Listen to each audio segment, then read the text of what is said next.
we tried to save his leg we went through 3 surgeries, and then during the course of the surgeries, they were doing the clean out.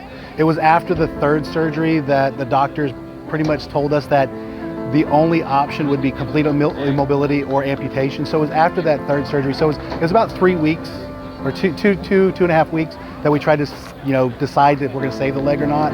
But then after he made his decision, talking to Lydia, having her come to the hospital multiple times, and even having my daughter see Lydia, I think gave her a little bit of peace of mind, because she saw Lydia and she was like, we watched Lydia walking down the hall and saw her, and I think the realization hit her that we were going to go with amputation at that point. And the only thing she did is she turned to us and she said, I really liked her leg. It was pretty. So immediately post-surgery, Austin Prosthetics was awesome. When we had a question, Lydia was available to answer our questions. When Mike was there, he explained everything to Trey. He explained everything to us.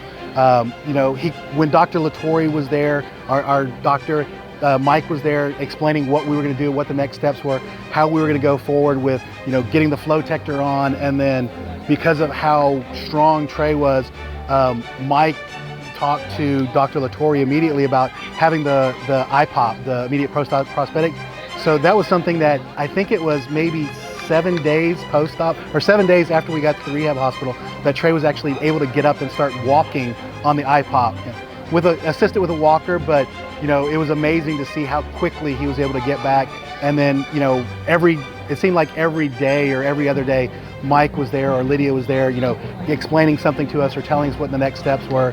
And then, when we finally did get our prosthetic, Mike was there making sure everything fit right. We went to the office and did the moldings, did the thermal couplings, and, adjusted it, walked up and down the halls at Austin Prosthetics, watching the gait, and then, really dialing it in to where Trey was comfortable.